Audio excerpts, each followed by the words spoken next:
Hello everyone, welcome to our YouTube channel all exams cracker. I hope आप सभी स्वस्थ होंगे, मस्त होंगे, अपने एग्ज़ाम का प्रिपरेशन लगातार कर रहे होंगे। जैसा कि मेरी प्यारी बहनों, आप सबको पता है कि एमपी में महिला सुपरवाइज़र का एग्ज़ाम हुआ और बहुत सारी मेरी प्यारी प्यारी बहनों ने फॉर्म भरा, पेपर भी दिया, अच्छे अच्छे नंबर लाए और बहुत सारी बहनों के नंबर कम भी आए हैं। तो आज कट ऑफ पर कुछ एनालिसिस करेंगे।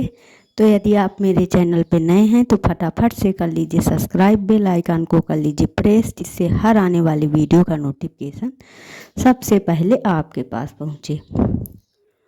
बहन, मैं आपको बताना चाहूँगी कि आप सबको पता है कि इसमें 2 से 3 फैक्टर हैं जो आपको प्रभावित कर सकते हैं।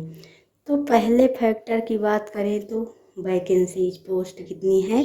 ये आप सबको पता है कि पोस्ट बहुत कम है, मेल का तो बहुत ही कम है और पहली बार ऐसा हुआ कि मेल भी भर्ती हो गए हैं इसमें महिला सुपरवाइज़र में। और ओपन वालों का भी आप सबको पता ही है कि बहुत कम पोस्ट है, पोस्टें बहुत कम हैं। तो कट ऑफ हाई रहने का एक रीज़न तो ये भी है और दूसरा रीज़न है कि पेपर जो था ना, मतलब समझ पर आधारित पेपर डेली आया है। शुरू में ही जिनका पेपर हुआ है उन्हीं का थोड़ा सा एकदम मतलब उसी के अकॉर्डिंग आया है, सिलेबस के अकॉर्डिंग। फिर तो समझ पर आधारित पेपर आया है, तो एक ये भी कारक है जो। और नॉर्मलाइजेशन की बात करें तो नॉर्मलाइजेशन भी प्रभावित कर सकता है कट ऑफ, क्योंकि अभी जिनका जैसे 165 नंबर है, यदि उनके नॉर्मलाइजेशन में 5 नंबर बढ़े तो 170 हो जाता है।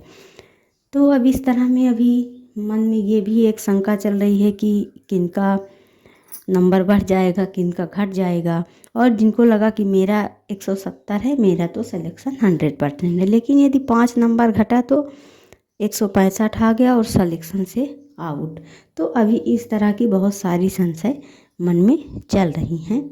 और उसके बाद फिर परसेंटाइल स्कोर निकलेगा, उसमें भी जब आखिरी कट ऑफ आता है तो लगता है यार उसका नंबर कम था और उसका सिलेक्शन हो गया, मेरा क्यों नहीं हो पाया। तो उसमें परसेंटाइल स्कोर और नॉर्मलाइजेशन ये ऐसे हैं जो कि अपना बहुत महत्वपूर्ण रोल अदा कर रहे हैं सिलेक्शन प्रोसेस को लेकर।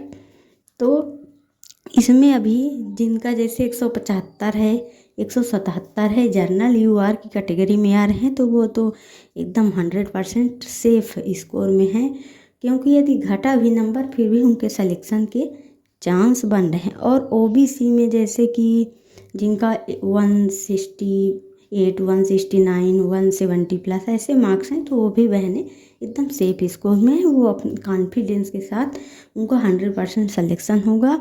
और इस तरह में जिनको लगता है कि मैं सेफ स्कोर में हूँ तो वो अपना अब डॉक्यूमेंट रेडी कर लें, क्योंकि जब सिलेक्शन होता है तो बहुत सारी बहनों के नंबर तो अच्छे खासे रहते हैं, लेकिन एक डॉक्यूमेंट की वजह से वो सिलेक्शन से आउट हो जाती हैं। तो मेरी प्यारी बहनों, मैं आपको बताना चाहूँगी कि आप डीबी के लिए अपने डॉक्यूमेंट रेडी कर लीजिए, आपको सिलेक्शन से आउट नहीं होना है।